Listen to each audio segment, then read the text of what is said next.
All right, on to our last topic of politics. We got to talk about this anti-immigration law SB-4. Um, I really don't know nothing about it. Anti-immigration SB-4. Let's see. We need to talk about what's happening in Texas right now because this is terrifying. A bill just got passed through the Texas House called SB-4. This bill is a direct attack on immigrants in that state. Please watch. Lawmakers in Texas have passed a controversial immigration bill that authorizes local police to arrest undocumented migrants and take them back to the southern border. The bill also calls for 2-year prison sentences for people who enter Texas illegally. Critics say this will lead to widespread racial profiling, and they point out that removing non-citizens is the federal government's responsibility. A similar law in Arizona was struck down by the Supreme Court. A law just like this got passed in 2010 in Arizona, and back then several aspects of it were struck down by the Supreme Court. A lot of us would say that the people that are part of the Supreme Court right now are not to be trusted. Still, in 2010 led to a lot of people fearing that just because you looked a certain way, you were going to be discriminated against. And we can expect the same thing from SB-4. And don't forget that many people that are coming south of the border right now are seeking asylum, which is a legal way to come to the United States. An attorney from the Texas ACLU said it pretty well. This is a very scary prospect that is categorically different from what the federal government does. Yolanda Jones, one of the Texas state representatives, said it perfectly, straight up calling this bill racist and its supporters racist as well. I will have. That's interesting. So right here, Olive says, "What's the problem? This is how it should be. You people have gotten spoiled thinking it's okay to be illegal."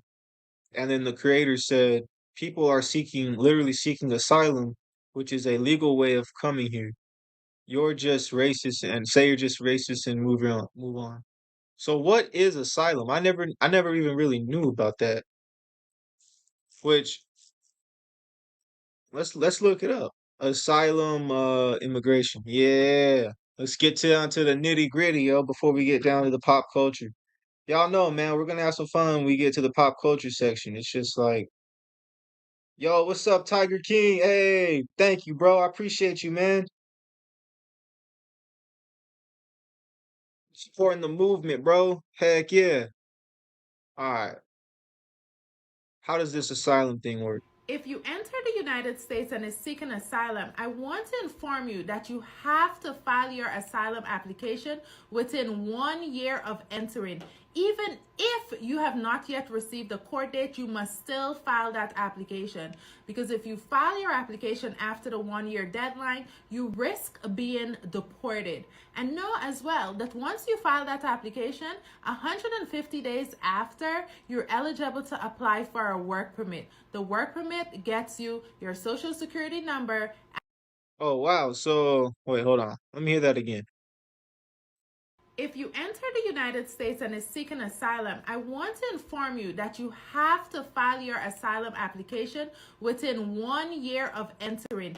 Even if you have not yet received a court date, you must still file that application. Because if you file your application after the 1 year deadline, you risk being deported. And know as well that once you file that application, 150 days after, you're eligible to apply for a work permit. The work permit gets you your social security number and your driver's license. So make sure that you filed your application before your 1 year deadline. Okay, okay. So she's saying if you enter the United States illegally, you can file basically you have 1 year to just chill here, I think. You have 1 year to just chill here and file an asylum application, which is a legal way to enter the US. And yeah, 150 days after, so basically 6 months after that, you can apply for, I mean, not apply, but you receive a social security number, you can get a driver's license. So I don't know how all that works because it's like, it's like, you know, there's like these like big caravans, they're calling them, of people. So is the idea just to let them all in and then they have a year to figure it out? I don't really know what's going on, man. I don't really know what's going on, but that's some interesting stuff.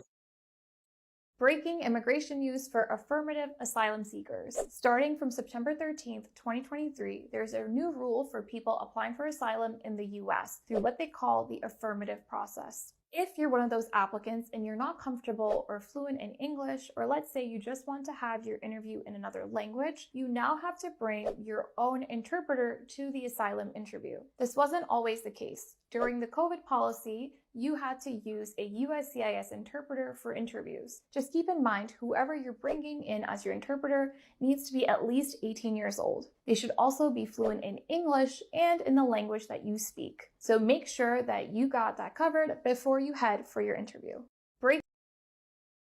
Dang, all right. Attorney Yabashia, she knows her stuff, bro. She's holding it down.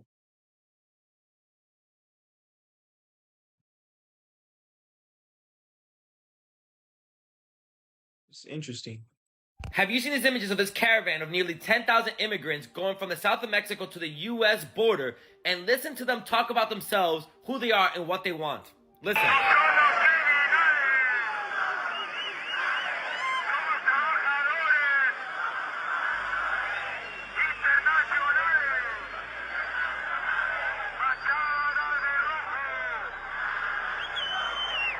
Dang. So, like, do all these people have a year to hang out? Not hang out, but I didn't know that. That's interesting. All right, so let's go back to anti-immigration SB-4. Importante noticia de Oops. Breaking news, Texas Governor Greg Abbott is soon expected to sign SB-4, which is an anti-immigrant law, and I'm going to explain exactly how unconstitutional it is and what you should be doing if you're undocumented and currently living in Texas. One of the most controversial aspects of this bill is that it'll basically allow state officers who are not trained in immigration to be able to arrest suspecting undocumented immigrants and deport them immediately. Obviously, in order to enforce the law, you'd have to basically racially profile people in order to pull them over and arrest them, which is in direct violation of the Equal Protection Clause of the 14th Amendment of the Constitution. You can't use race as probable cause for apprehending people. The state of Arizona tried that in 2012 and it didn't exactly work out for them either. Aspects of this law also violate the Supremacy Clause, as it is the federal government's job to enforce immigration laws, not the state.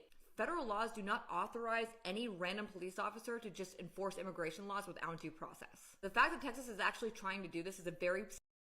Yeah, I don't know. This is a topic I'm not too understood on, to be honest. It's pretty crazy, man.